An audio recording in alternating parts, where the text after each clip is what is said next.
اور جب یہ وقت آ جاتا ہے کہ جس میں عصر کا وقت جو ہے وہ ہو جاتا ہے، لوگ نماز پڑھ لیتے ہیں، واپس آتے ہیں، جو دفتروں میں تھے وہ گھر آ گئے ہیں، اور جہاں جہاں افطار کا وقت جو ہے وہ سامنے نظر آتا جاتا ہے، اسی طرح سے دسترخوان کی خوشبو، دسترخوان پہ جو چیزیں ہیں ان کی رنگ برنگی چیزوں کی خوشبو وہ نظر آنا اور محسوس کرنا لوگ شروع کرتے ہیں.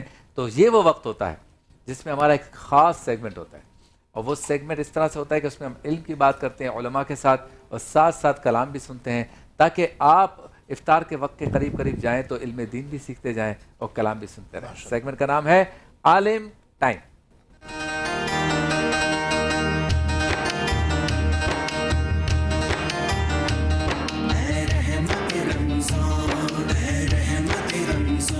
عالم ٹائم میں آج ہمارا موضوع ہے نظام زکوٰۃ، اور اس کو ہم نے وسیع کرنے کے لیے خدمت خلق اور نظام زکوٰۃ دونوں کو جمع کر لیا ہے. موجود ہے ہمارے ساتھ آپ کے ہمارے ہم سب کے پسندیدہ مفتی غلام دستگیر صاحب، السلام علیکم. وعلیکم السلام. اور ان کے ساتھ موجود ہے ہماری آپ کی ہم سب کی محترم شخصیت ڈاکٹر جواد ہاشمی صاحب. بہت شکریہ آپ بھی تشریف لائے. جواد حیدر ہاشمی صاحب کی طرف چلتے ہیں. اچھا حضرت، یہ بتائیے کہ معنی و مفہوم کیا ہے خدمت خلق کا، اور کیا یہ بڑے پیمانے پہ ہی ہو سکتی ہے اور چھوٹے پیمانے پہ بھی کر سکتے ہیں؟ بسم اللہ الرحمن الرحیم. خدمت خلق کا وسیع مفہوم بھی ہو سکتا ہے اور چھوٹے پیمانے پر بھی انسان جو ہے وہ خدمت خلق انجام دے سکتا ہے. دیکھیں، اللہ تعالیٰ نے انسان کو جب خلق فرمایا تو انسان کا ایک رابطہ اپنے رب کے ساتھ ہے. صحیح. کہ ٹھیک ہے، وہ عبادی جو نظام اللہ تعالیٰ نے بنایا ہے اس کے مطابق انسان عبودیت انجام دیتا ہے، بندگی انجام دیتا ہے. صحیح. اچھا، ایک رابطہ انسان کا اپنے جیسے دوسرے انسانوں کے ساتھ ہے. جہاں اللہ رب العزت کے کچھ ہمارے اوپر حقوق ہیں، اسی طرح دوسرے بندوں کے بھی ہمارے اوپر کچھ حقوق ہیں. صحیح. ان میں سے ایک یہ بھی ہے کہ آپ کے معاشرے کے اندر اگر کچھ ایسے افراد ہیں کہ جو ضرورت مند ہیں، جو محتاج ہیں، جو معاشی دوڑ میں آپ سے پیچھے رہ گئے ہیں، ٹھیک ہے، ان کا خیال رکھنا، ان کی دیکھ بھال کرنا، ان کی ضروریات کا خیال رکھنا، یہ صاحبان حیثیت کے اوپر، صاحبان مال کے اوپر اللہ رب العزت نے ہی فرض قرار دیا ہوا ہے. واہ واہ. یہی وجہ ہے کہ اللہ تعالیٰ نے پورا ایک نظام معاش دیا ہے کہ جس کے اندر زکوٰۃ بھی شامل ہے. آج زکوٰۃ کے اوپر بھی یقیناً گفتگو کریں گے. تو یہ پورا نظام جو ہے وہ موجود ہے. اب وہ انسان کی حیثیت کے اوپر ڈیپینڈ کرتا ہے کہ انسان کتنا صاحب حیثیت ہے، مالی اعتبار سے، اقتصادی اعتبار سے. اگر وہ صاحب حیثیت ہے اچھا خاصا، تو ظاہر ہے اس کی خدمت کا دائرہ بھی اسی حساب سے پھیل سکتا ہے اور وسیع ہو سکتا ہے. صحیح. لیکن ایک آدمی ایسا ہے کہ جس کے جو اتنا صاحب حیثیت نہیں ہے، لیکن جتنا مال اس کے پاس ہے اور اس سے کمتر درجے کا اگر کوئی سائل ہے، کوئی محروم اگر ہے، تو اس کی نسبت اس کے اوپر جو ہے پھر بھی ذمہ داری جو ہے وہ عائد ہو جاتی ہے. اچھا. یعنی معاشرے کے اندر جو مالدار لوگ ہیں، جو صاحب حیثیت لوگ ہیں، وہ زیادہ کم ہو سکتے ہیں. وہ کسی بھی اعتبار سے باقی بندگان خدا کی نسبت سے وہ غیر ذمہ دار نہیں ہے، ان کی ذمہ داری جو ہے وہ موجود ہے. قرآن کریم کے اندر بھی اللہ رب العزت نے اس حوالے سے کئی آیات کریمہ کے اندر اشارہ فرمایا. جیسے یہ آیت ہے نا کہ وفی اموالہم حق للسائل والمحروم، ٹھیک ہے، اور ان کے اموال میں سائل اور محروم کے لیے بھی حق ہے. جو مانگنے والے ہیں، آپ کے اموال میں مانگنے والوں کا حق موجود ہے. اب وہ کیوں مانگ رہا ہے؟ وہ ضرورت کی وجہ سے مانگ رہا ہے. کل ہم نے گداگری کے حوالے سے بات کی، وہ تو پیشور گداگر ہے، ٹھیک ہے، لیکن کوئی ایسا آدمی بھی ہو سکتا ہے کہ جو بیچارہ آج محتاج ہو گیا ہے اور مانگنا اس کی مجبوری بن گئی ہے، تو دینا کیا ہے ہمارے فرائض میں شامل ہے. ایک وہ ہے کہ جو محروم ہے، مانگتا نہیں ہے لیکن آپ کو معلوم ہے کہ وہ محروم ہے، آپ کو معلوم ہے. اسی لیے اسلام کے اندر پڑوسی کے جو حقوق بیان کیے گئے نا، اس کی ایک بنیادی وجہ یہ ہے کہ انسان اپنے پڑوسیوں کا خیال رکھے. آپ کو معلوم ہے کہ آپ کے پڑوسی کے گھر میں جو ہے وہ چراغ نہیں جل رہا، وہاں پر روٹی جو ہے کئی دنوں سے نہیں پکی، وہ ایک جگہ جاب کرتا ہے لیکن کئی مہینے سے اس بیچارے کو سیلری نہیں ملی، ٹھیک ہے. تو اگر ایسا ہے تو وہاں پر پھر پڑوسیوں کے حقوق ادا کرنا، وہاں پر ان کی خدمت انجام دینا، ان کی کفالت کرنا، یہ دیگر جو صاحب حیثیت پڑوسی ہیں ان کے فرائض میں شامل ہو جاتے ہیں. تو بس انسان کے اندر جتنی استطاعت ہے اسی حساب سے وہ خدمت خلق انجام دے دے ایک آدمی. اور اس کا یہاں پر بھی اس کے درجات وغیرہ بھی ہیں. سب سے پہلے آپ جب اموال کو خرچ کرنا چاہیں نا تو اپنوں سے خرچ کرنے کا آغاز کریں گے، ٹھیک ہے. سب سے پہلے تو اپنے والدین کے اوپر، پھر اپنے عزیز و اقارب رشتہ داروں کے اوپر، پھر اس کے بعد باقاعدہ درجہ بدرجہ یہ دائرہ کار بڑھتا چلا جاتا ہے. اور ایسا نہیں کہ آپ آغاز ہی دوسروں سے کرو اور اپنے گھر والوں کو ہی محروم رکھ دیں. بالکل. اور ایسا ہمارے ہاں زیادہ ہے جی کہ جن کے پاس پیسہ ہے نا وہ کہتے ہیں کہ بھائی کوئی آرگنائزیشن بتاؤ جس کو میں دوں، ہم ان کو دیں. اچھا، یہ پوچھنے والے بھی اس کے رشتہ دار ہوتے، یعنی وہ پوچھتا ان رشتہ داروں سے ہے کہ میرے پاس کچھ پیسے پڑے ہیں جو مجھے عطیہ خیرات زکوٰۃ کرنی ہے، تو مجھے کوئی آرگنائزیشن بتاؤ. جو پوچھ رہا ہے وہ خود مستحق ہے، یعنی جس سے وہ اس کو پوچھ محروم رہا ہے رکھتے ہیں، وہ خود دور- مستحق ہے اور دور انہی جا سے کے پوچھ دینے رہا کی ہے، کوشش۔ تو بھائی اپنے رشتہ داروں کو دے دو، لیکن نہیں اسی ایک لیے فیشن بن گیا۔ زکوٰۃ اور زکوٰۃ فطرہ وغیرہ کی مصارف کے اندر بھی یہ بیان کیا گیا نا کہ آپ سب سے پہلے اپنے رشتہ داروں میں اگر کوئی ہاں۔ مستحق ہے تو ان کو دے دیں، ہاں۔ پھر اس کے بعد باقی لوگوں کی باری آئے گی۔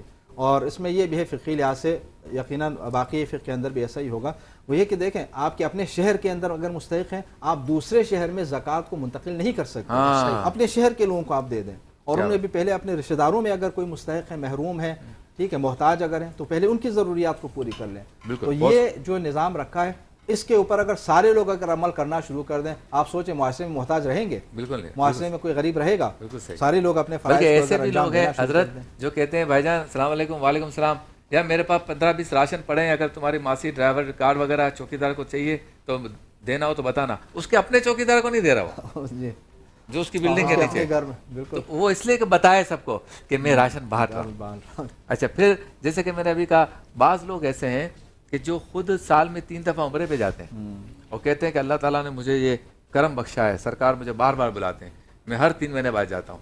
بھائی سرکار کے پاس جاتے ہو تو سرکار پوچھتے نہیں ہوں گے جی کہ تمہاری بہن جو بھوکی ہے جی پورا سال، جی ہاں، اس کے لیے تم نے کبھی فون کیا، 2-4 لیٹر دودھ بھیجا، کوئی راشن بھیج دیا؟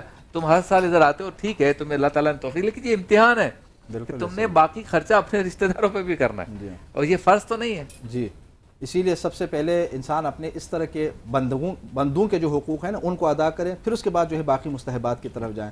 اور یہ بھی علماء اسی لیے بیان فرماتے ہیں کہ کل قیامت کے دن خدا نخواستہ، ویسے تو اللہ تعالیٰ سب کی حفاظت فرمائے انشاءاللہ، اللہ تعالیٰ سب کی بخشش فرمائے، کل قیامت کے دن جو لوگ زیادہ مار کھائیں گے اور وہاں پر اللہ تعالیٰ کے عذاب کا شکار ہوں گے، وہ انسان باقی حقوق العباد کے معاملے میں جو ہے وہ کوتاہی کی وجہ سے مار کھائیں گے، یعنی زیادہ مار انہیں پڑے گی حقوق العباد جو کے حقوق معاملات العباد کو میں اللہ چھوڑ تعالیٰ ہو دیں۔ سکتے ہیں معاف فرما دیں۔ واہ واہ۔ اچھا مفتی صاحب یہ بتائیں کہ یہ جو اسلام میں صدقات کی اور زکوٰۃ کی یا عطیات کی یا اس پورے نظام کی اتنی زیادہ اہمیت اور افادت کیوں ہے؟ بسم اللہ الرحمن الرحیم، اہدنا الصراط المستقیم، صدق اللہ العظیم۔ دیکھیں اللہ تبارک و تعالیٰ جو کہ حکیم ہے، ہر کام اس کا حکمت سے خالی نہیں ہوتا ہے۔ اس نے کسی کو مالدار کیا ہے تو کسی کو غریب کیا ہے، کسی کو حاجت مند کیا ہے تو کسی کو ضرورت مند کیا ہے، کسی کو عطا کرنے والا الغرض یہ اس کی خدائی کا حسن ہے صحیح۔ اور اس کی تخلیق کا حسن ہے۔ اللہ تبارک و تعالیٰ نے جب کسی کو مال دیا نہ، دیکھیں مال نہ ہونا بھی آزمائش ہے اور مال ہونا بھی آزمائش ہے، کیونکہ نہ ہونا تو اس اعتبار سے کہ ظاہر سی بات ہے آپ اخراجات کیسے پورے کریں گے، اپنے ضرورتیں کیسے پوری کریں گے، لیکن مال ہونا اس سے بڑی آزمائش ہے۔ تو آزمائش کس اعتبار سے ہے کہ جیسے کہ قرآن پاک کی آیت پڑھی ہے وَالَّذِينَ فِي أَمْوَالِهِمْ حَقٌّ لِلسَّائِلِ وَالْمَحْرُومِ، تمہارے جو مال ہے نا ان پہ سائل محروم کا حق ہے۔ اس حق سے مراد زکوٰۃ ہے، اس حق سے مراد صدقہ فطر ہے جو واجب ہے۔ دیکھیں صدقات کا لفظ استعمال ہوتا ہے قرآن پاک میں، اور اس صدقے کو صدقہ نافلہ بھی کہا جاتا ہے، واجبہ بھی کہا جاتا ہے۔ تو بنیادی طور پر صدقے کی 2 قسمیں ہیں، ایک ہے صدقہ واجبہ جیسے زکوٰۃ ہے، جیسے فطرانہ ہے، اور ایک ہے صدقہ نافلہ جیسے ہم ایک مرغی صدقہ کر دیتے ہیں، بکرا کاٹ دیتے ہیں، ٹھیک ہے، روپیہ پیسہ لوگوں کو مدد میں دے دیتے ہیں، بچیوں کی شادیاں کرا دیتے ہیں، یہ نافلہ ہے۔ لیکن یہ یاد رکھیے کہ جو اجر کا ثواب بیان کیا گیا، کیونکہ دیکھیں انسان نماز پڑھ لے گا شبیر بھائی، ٹھیک ہے، روزے بھی رکھ لے گا، بھوکا پیاسا لے لے گا، یہ سب آسان ہے۔ نفس پر سب سے زیادہ مشکل ہے پیسہ خرچ کرنا، جیب میں ہاتھ ڈال کے جیب میں ہاتھ ڈال کے کسی کو دینا، اور وہ بھی اس کو دینا کہ جس سے آپ شکریہ نہ سننا چاہیں، کیونکہ قرآن پاک میں واضح فرما دیا ہے یا ایھا الذین آمنوا لا تبطلوا صدقاتکم بالمن والاذی، ایمان والو اپنے صدقات جو تم زکاتیں دیتے ہو یہ احسان جتلا کر اذیت دے کر ضائع نہیں کرنا، کیونکہ احسان جتلانے سے یعنی کل کو اگر وہ مالدار بن جاتا بولتے ہیں یہ وہی ہے نا کل تک ہمیں سے مدد کیا کرتے تھے، ارے آج یہ بچی آئی نا ماشاءاللہ ماشاءاللہ میں نے اس بچی کی شادی کروائی ہے، اس کی فیسیں بھرتا تھا، اس کی فیسیں میں نے بھری ہے، آج بچی ماشاءاللہ ڈاکٹر بن گئی، اللہ بیٹا تو اللہ زندگی دے، اس طرح۔ اچھا مکار یہ مکاری کر رہا ہوتا ہے، ریاکار ہوتا ہے۔ اچھا ریاکار اس کو خود بیچارے کو بعض اوقات پتہ نہیں ہوتا کہ میں ریاکاری کر رہا ہوں، اور یہ ایسا مکار ہوتا ہے کہ یہ اس ریاکاری کو نا اپنے خلوص کا، بس میں تو چاہتا ہوں اللہ کے علاوہ کسی کو پتہ نہیں ہو۔ اچھا ریاکاری خود بھی ایک کمینہ گناہ ہے ویسے، ہاں تو کمینگی ہے اس میں ایک، کیونکہ ریاکار جو ہوتا ہے نا وہ اس کا اجر اللہ کے لیے نہیں کرتا ہے، وہ چاہتا ہے لوگوں کو پتہ پڑے، جیسے آپ نے بھی ذکر کیا کہ وہ زکوٰۃ اپنے ڈرائیور کو، مالک کو، پڑوس کو نہیں دے رہا ہے۔ اچھا خاص طور پر رشتہ دار کو نہیں دیں گے لوگ، دیکھیں یہ کیوں، اس کی وجہ کیا ہے؟ اس کی وجہ یہ ہے کہ رشتہ دار آپ کا کبھی بھی آپ کا شکریہ نہیں ادا کرے گا. وہ رشتوں میں نعتوں میں آپس میں چپکلش میں آپ کی برائی کرے گا, چاہے آپ اس کو پیسے دے رہے ہوں گے اچھا ہاں, پھر بھی برائی کرے گا. اور پھر یہ کہ حضرت اس کو پتہ ہوتا ہے کہ میرے یہ رشتہ دار زکوٰۃ خیرات کسی اور سے مانگ رہے ہیں, اس کو یہ پتہ ہوتا ہے. یہ پتہ ہوتا ہے. اور آج میں بانٹ رہا ہوں تو اس کو اتنی توفیق نہیں ہے کہ پہلے ان کو دے دے جن کے بارے میں پتہ ہے کہ وہ باہر مانگ رہے ہیں. اللہ اکبر, ایسا ہی ہے. دیکھیے قرآن مجید فرقان حمید میں تو بیسک بنیادی وجہ یہ ہے کہ نفس پر عبادت تو گرا ہے, روزہ بھی گرا ہے, بھوکا پیاسا رہ لیتا بندہ, لیکن مال نکالنا بہت زیادہ گرا ہے. یہی وجہ ہے کہ قرآن نے, آپ اندازہ لگائیں, میں قرآن پاک کی آیت ہے, زبانی یاد ہے لیکن میں چاہوں گا دیکھ کے پڑھوں, کیونکہ قرآن دیکھ کے پڑھنے کی بھی فضائل ہیں. اللہ فرماتا ہے جو اللہ کی راہ میں خرچ کرتے ہیں, مثل الذین ينفقون اموالهم فی سبیل اللہ, اللہ کے جو راہ میں خرچ کرتے ہیں اس کی مثال قرآن نے بیان کی. فرمایا کمثل حبۃ, جیسے ایک دانہ ہوتا ہے, اللہ, اس دانے کو زمین میں بو دو تو اصولاً ہونا یہ چاہیے کہ ایک دانے سے ایک فصل نکلے. اللہ فرماتا نہیں, اب ہوتا ہے کہ انبتت سبع سنابلا, اللہ نے ایک دو نہیں 7 اس سے خوشے اور 7 بالیاں نکالی, اس سے 7 ڈالیاں نکل گئی, اور فی کل سنبلۃ مئۃ حبہ, اور ہر ڈالی کے اندر 100 دانے, تو کتنے ہو گئے 700 دانے. تو کیا مطلب, یعنی تم اللہ کی راہ میں ایک خرچ کرو گے اللہ تمہیں 700 عطا فرمائے. کیا بات ہے. اور یہ بھی یاد رکھیے, اور پھر آگے صرف یہاں 700 تک بات نہیں رکی, فرمایا واللہ یضاعف لمن یشاء, اور اللہ جس کے لیے چاہتا بڑھا دیتا ہے. اب وہ بڑھائے گا کتنا.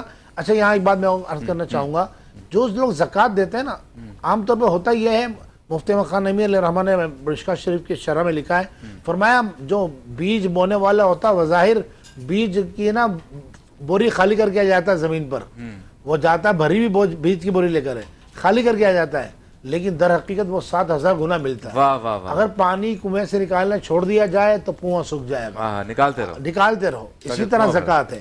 اسی طرح جو پودے ہیں, ڈالیاں ہیں, پیڑ ہیں, ان کو دیکھا آپ نے, تراش خراش ضروری ہوتی ہے. یہ جو پرندے ہوتے ہیں ان کے پر کترے جاتے ہیں تاکہ ان کے پر بڑھیں. خواتین جو ہے بال کا وہ نیچے جڑیں نکل آتی, بال کاٹے جاتے ہیں, تو ڈاکٹرز کہتے ہیں کہ یہ نہیں کاٹیں گے تو آپ کے بال نہیں بڑھیں گے. الغرض دنیا میں جہاں بھی دیکھیں آپ, ہر مرتبہ کٹوتی کا مطلب کمی نہیں ہوتی, کمی بڑھانا بھی ہوتا ہے. اور یہ بعض جو نیگیٹو لوگ ہوتے ہیں وہ کسی اور طرح سے کاٹ کرتے ہیں لوگوں, اور سمجھتے ہیں کہ اس سے ہماری عزت بڑھے گی, اس سے عزت نہیں بڑھے گی. اللہ اکبر, ایسا ہی ہے. یہ آپ سمجھ لیں کہ اگر آپ نے کسی اور کے لیے گڑھا کھودا تو خود ہی آپ اس میں جا گروگے. اچھا ڈاکٹر صاحب یہ بتائیے کہ بہترین مصارف آپ کے خیال سے آج کل زکوٰۃ کے کون ہیں؟ دیکھیں معاشرے کے اندر بہت سارے ایسے افراد ہیں کہ جو واقعی ضرورت مند ہیں, ٹھیک ہے, لیکن وہ ہاتھ نہیں پھیلاتے, ٹھیک ہے, سوال نہیں کرتے. اور عام طور پر ہم میں سے بہت سارے لوگوں کی غلط فہمی یہ ہے کہ ہم ایسے لوگوں کو حقدار نہیں سمجھتے کیونکہ ہاتھ نہیں پھیلا رہے, ہمارے سامنے وہ اپنی عزت نفس مجروح نہیں کر رہے. ہم تو صرف انہی لوگوں کو محتاج سمجھتے ہیں, ضرورت مند سمجھتے ہیں کہ جو ہم سے بار بار ڈیمانڈ کرے, بار بار تقاضا کرے اور گاڑی کے پیچھے جو ہے آگے سگنل تک آ جائے, انہی کو نہیں. یہ لوگ زیادہ مستحق ہیں, ایسے افراد کہ جو نہیں مانگتے آپ سے, لیکن آپ ان کو جانتے ہیں رشتہ داری کی بنیاد پر, آپ ان کو جانتے ہیں پڑوسی ہونے کی بنیاد پر, آپ ان کو جانتے ہیں دوست ہونے کی بنیاد پر, اور آپ کو یہ معلوم ہے کہ وہ کئی مہینوں کا مثلا کئی مہینوں سے ان کو سیلری نہیں ملی, کئی مہینوں سے ان کا کاروبار نہیں چل رہا, ان کے کاروبار کے اندر مندی چل رہی ہے, ٹھیک ہے. تو ایسے لوگ جو ہے وہ مستحق ہیں. زکوٰۃ کے مستحقین میں بھی یہ لوگ شامل ہیں. زکوٰۃ کے اندر جو فقیر کہا گیا نا, فقر کے اس تعریف کے اندر یہ لوگ آتے ہیں. اور یہاں پر یہ بھی بیان کیا گیا کہ جب آپ ان کو دے دیں تو بتانا ضروری بھی نہیں ہے کہ آپ ان کو زکوٰۃ کے پیسے دے رہے ہیں, تاکہ ان کی عزت نفس مجروح نہ ہو جائے. یہ ہاتھ بھی اسی لیے نہیں پھیلاتے چونکہ یہ اپنی عزت کو بچانا چاہ رہے ہیں. تو ایسے لوگ زیادہ مستحق ہیں. اور یہاں پر ایک بعض علماء یہ بھی بیان فرماتے ہیں کہ آپ یہ نہ دیکھیں کہ ان کے پاس گھر ہے, ٹھیک ہے, آپ یہ نہ دیکھیں کہ اس کے پاس سواری ہے, سواری ہونے کے باوجود, گھر ہونے کے باوجود پھر بھی وہ زکوٰۃ کا مستحق ہو سکتا ہے, پھر بھی وہ آپ کی امداد کا مستحق ہو سکتا ہے. اسے یہ تو نہیں کہا جائے گا نا کہ آپ گھر چھوڑ کر گھر بیچ دیں اور پھر اپنے مخارج چلائیں, آپ اپنی سواری بیچ دیں اور پھر جو ہے آپ, یہ بھی بہت سے لوگوں میں تانا زنی کی عادت ہوتی ہے. تو ایسا ہرگز نہیں ہے. ایک آدمی مالک مکان ہے, اپنا گھر رکھتا ہے, ایک آدمی اپنی سواری رکھتا ہے, لیکن اس کے باوجود جہاں پر وہ کام کر رہا ہے وہاں کئی مہینے سے مثلا اس کو کوئی پیسے نہیں ملے, تو آپ کو معلوم ہے کہ وہ مستحق ہے, ٹھیک ہے, اس کی امداد جو ہے وہ کی جانی چاہیے. تو ایسے لوگ کہ جو نہیں مانگتے, جو آپ کے سامنے ہاتھ نہیں پھیلاتے, خاص طور پر ایک بار پھر عرض کر لیتے, خاص طور پر رشتہ داروں میں, قریبی افراد میں انسان دیکھیں کہ وہ وہاں پر اگر کوئی محروم ہے, وہاں پر اگر کوئی محتاج اگر ہے تو ان کی مدد کا سے جو ہے وہ اس سلسلے کو آگے بڑھائیں اور پھر باقی لوگوں کی طرف چلے جائیں. یہاں پر ایک اور بات عرض کر لوں, والدین کے اوپر بھی خاص طور پر توجہ دیں. ٹھیک ہے, والدین جب ظاہر ہے عمر کے ایک خاص حصے تک جب پہنچ جاتے ہیں اور بچے جب بڑے ہو جاتے ہیں تو ان سے مانگتے نہیں ہیں, لیکن آپ کو معلوم ہے کہ ان کی ضروریات بھی ہیں. ٹھیک ہے, ان کی آپ شاید بچوں کے ساتھ آج والدین کے احترام کے حوالے سے ہی بات کر رہے ہیں, تو انتہائی اہم ہے ان کی ضروریات کا خیال رکھنا. ان کو اچھا لگتا ہے کہ ان کا بیٹا ان کو کچھ دے رہا ہے. جی ہاں, تو ضروری تھوڑی ہے کہ وہ آپ سے کہیں تبھی آپ ان کو کچھ دے دیں. ٹھیک ہے, آپ وہ نہ بھی کہیں تب بھی جو ہے ان کی ضروریات کا خیال رکھ لینا, ان کو دے دینا, یہ بالکل واجبات میں سے. اچھا, زکوٰۃ کی بات ہم کر رہے ہیں تو زکوٰۃ میں یہ بتائیں کہ جو زیورات پہ زکوٰۃ ہے گولڈ پر, تو زیورات تو عورتیں پہنتی ہیں, تو عورت کیسے زکوٰۃ دے گی؟ وہ تو ہمارے متھے مارتی ہے. عام طور پر ہوتا یہ, دیکھیں ایک بات بتاؤں, ہمارے ہاں اگر میں کہوں کہ 75% خواتین ہاؤس وائف ہوتی ہیں تو شاید غلط نہ ہو. ٹھیک ہے, اس میں کچھ خواتین ہوتی ہیں کہ جو جاب کرتی ہیں اور وہ مالی حیثیت رکھتی ہیں, تو شوہر پر تو واجب نہیں ہے. اگر عورت کے پاس زیور ہے اور اس پر زکوٰۃ لازم ہو گئی تو عورت ہی نکالے گی, چاہے اس کو ادھار لینا پڑے یا بیچنا پڑے. ایک انگوٹھی بیچ دے, رونے کی کیا بات ہے؟ لیکن اگر شوہر ادا کرے گا, ہمارے عام طور پر بیچارے شوہر کر دیتے ہیں بیچارے. ہاں, منع نہیں, یعنی خاتون نے متھے ہمارے ہی مارنا. ہاں, وہ بڑی مشہور کہ پہنوں گی میں زیورات, زکوٰۃ تو دے گا. مشہور کہاوت ہے, کہا جاتا ہے کہ چھورا خربوزہ جو ہے چھری پہ گرے, چھری خربوزے گرے, تو دینی شوہر کو ہی. بہرحال تب میں یہ کہوں گا بالکل جائز ہے, اگر لیکن اس کے لیے ضروری ہے کہ بیوی کی اجازت سے دے. اگر بغیر اجازت دے دی اور بعد میں بیوی کو بتایا تو زکوٰۃ ادا نہیں ہوگی. اچھا, یہ ضروری ہے. یعنی ایک تو ان کو ہم زیورات دلوا دیں, پھر وہ اپنی مرضی سے پہنے, پھر جب زکوٰۃ ہم دیں ان پہ ایک طرح سے احسان کرے دنیاوی اعتبار سے, تو پھر اجازت لے. محترمہ سارا کچھ ہو گیا, آپ کی اجازت ہو تو زکوٰۃ میں دے. میں ایک بات عرض کرنا چاہوں گا, یہاں پر بڑے اچھے خوشگوار ماحول میں بات ہو رہی ہے. دیکھیں عام طور پر ہوتا یہ ہے کہ مرد حضرات کی سوچ یہی ہوتی ہے جو آپ بیان کر رہے ہیں نا, ظاہر سی بات آپ ترجمہ نہیں کر رہے قوم کی سیٹ پر بیٹھ کے ماشاءاللہ. تو دیکھیں یہ عورت کہاں لے کے جائے گی, یہ آپ کا ہی تو ہے. ٹھیک ہے, آپ بعض مرد حضرات پیسے نہیں دیتے لیڈیز کو, بیویوں کو پیسے نہیں دیتے ہیں. اور بھائی وہ تمہاری بیوی ہے, تمہاری بچوں کی ماں ہے, تمہارے گھر کی رکھوالی کرنے والی ہے, تو اس کو خرچہ بھی دیں, وہ زیور بھی دیں, وہ آپ کے بچوں کو ڈبل ٹرپل کر کے لوٹائیں. ورفعنا لک ذکرک اور عالم ٹائم ساتھ ساتھ چل رہے ہیں. عالم ٹائم میں آج نظام زکوٰۃ اور خدمت خلق پہ گفتگو ہو رہی ہے. اچھا ڈاکٹر صاحب یہ بتائیے کہ لوگ قرض دے سکتے ہیں کہ زکوٰۃ کے پیسے پڑے ہیں اور ایک ضرورت مند ہے وہ لوٹا بھی دے گا, تو اس کو قرض دے دوں, یا پھر اس کا کچھ اور نام ہوگا؟ دیکھیں, اگر کوئی مقروض ہے, ٹھیک ہے, اور وہ اپنا قرض ادا نہیں کر سکتا, تو زکوٰۃ کے مصارف میں وہ بھی شامل ہیں. آپ اس کو قرض جو ہے وہ یعنی قرض لوٹانے کے لیے وہ دے سکتے ہیں. البتہ اس کے لیے جو شرط بیان کی گئی ہے وہ یہ ہے کہ اس آدمی نے وہ آدمی جو ہے وہ پیسے حرام کام میں استعمال نہ کرے. ٹھیک ہے, حرام کام میں استعمال نہ کرے. وہ کہے مجھے ایک شراب خانہ کھولنا ہے, میرے پاس پیسے نہیں ہیں. مثلا کسی گناہ میں, کسی حرام کام میں پیسے استعمال کر کے وہ اگر مقروض اگر ہو چکا ہے تو پھر اس کو نہیں دے سکتے. لیکن ایسا نہیں, وہ ضروریات زندگی اس کی ایسی ہے کہ مصارف زیادہ ہیں اور پیسے کم ہیں اور وہ قرض لینا چاہ رہا ہے, تو آپ اس کو زکوٰۃ کے فنڈ میں سے پیسے. تو جب وہ لوٹا دے گا پھر ہم کیا کریں گے؟ پھر ہم یہاں پر وہ نہیں لوٹائے گا نا. اچھا, ایسے آدمی کو کہ جو مقروض ہے, ٹھیک ہے, اس کو مقروض کو زکوٰۃ ہی دے دیں گے. مقروض کو آپ زکوٰۃ دیں گے تاکہ وہ اپنا قرضہ ادا کر لے. ٹھیک ہے, اگر آپ اگر یہ پوچھنا چاہ رہے ہیں کہ وہ آپ کا اگر مقروض ہے تو اس وقت یہ ہے کہ آپ اس کو بتائے بغیر شاید ہی کر سکتے ہیں کہ وہ دے دیں اور پھر بعد اس کی نیت کر لیں. آپ اس کو کہے کہ میں نے ہدیہ دے دیا تمہیں یا بخش دیا. ٹھیک, اگر آپ اسے نہیں بتا شائستہ طریقہ یہ ہے. شائستہ طریقہ یہ کیا کہتے ہیں صاحب؟ جی بالکل صحیح ہے, صحیح ہے. مسئلہ یہ ہے کہ دیکھیں یہ تو بہترین مدد ہو جائے گی کہ اس کا قرضہ بھی ادا ہو جائے گا اور مالی معاونت بھی ہو جائے گی. لیکن بعض لوگ ایسے ہوتے ہیں وہ چیٹر ہوتے ہیں, ان کے کام ہی یہ ہوتا ہے چیٹ کرنا, اس سے پیسے لیے اس کو ٹوپی اڑائی, اس سے پیسے لیے اس کو ٹوپی اڑائی, یہ ریت بن جائے گی. ہاں, تو یہ ریت بن جائے گی. تو اس طرح نہیں کرنے سے حقدار کا حق مارا جائے گا, ایک بات. لیکن دیکھیں یاد رکھیں, اگر یوں کہنا جیسے آپ نے سوال جو اٹھایا تھا کہ اگر آپ نے اس کو زکوٰۃ کے پیسے دیے کہ بھائی تو یہ اپنا قرضہ اتار لے اور معاملہ سیدھے کر لے, بعد میں مجھے واپس لوٹا دینا, اور وہ یہ سمجھے کہ اس سے زکوٰۃ میری ادا ہو گئی ہے, تو ایسا نہیں ہے. تو اس سے زکوٰۃ ادا نہیں ہوگی, کیونکہ زکوٰۃ کا اصول یہ ہے, بنیادی تعریف یہ ہے کہ زکوٰۃ کو اپنے مالی فائدے سے دور کرنا ہے. یعنی میں اگر ان کو پیسے دوں اور کہوں کہ یہ 1 لاکھ روپیہ ہے, آپ یہ رکھیں, یہ زکوٰۃ کے ہیں, لیکن اس میں سے نا آپ نے کاروبار کرنا ہے نا تو مجھے 2000 روپے مہینہ دینا ہے, یہ 2% 3% مجھے دینا ہے, تو اس طرح کے فائدے سے زکوٰۃ کو دور کرنا ہے. اچھا, اب اس پہ 1 لاکھ روپیہ قرضہ ہے, تو ہم نے کہا کہ یہ تم 1 لاکھ روپے رکھ لو، اس سے اپنا قرضہ ادا کر دو، تو یہ ہماری زکوٰۃ ہو گئی۔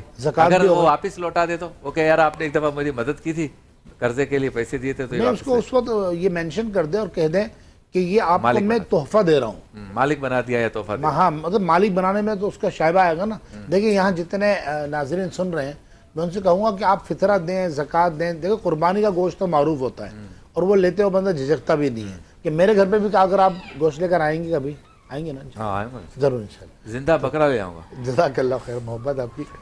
تو اگر گوشت لے کر آئیں گے تو مجھے برا نہیں لگے گا، ٹھیک ہے، لیکن اگر آپ مجھے کہیں گے یار یہ زکوٰۃ کے پیسے ہیں، اگرچہ میں مستحق بھی ہوں گا نا، لیکن ایک دل پہ میرے گرا گزرے گا، بتانا نہیں چاہیے، بتانا نہیں چاہیے، بلکہ آپ لفافے میں ڈال کے انویلپ پہ ڈال کے کہے اس پہ عیدی لکھ دیں، کچھ بھی تحفہ لکھ دیں، تو اس کو دیں ایسے موقع پر۔ اب مسئلہ یہ ہے نا کہ جو دینے والا چاہے کہ میری ایڈورٹائز نہ ہو یا میں اس کو نہ بتاؤں تو یہ ساری باتیں صحیح ہیں۔ حالانکہ اگر وہ چاہتا ہو کہ میں نے دیا ہے تو پتہ چلے، تو وہ تو لفافے پہ لکھے گا کہ یہ زکوٰۃ ہے لیکن میں بتا کے نہیں دے رہا ہوں۔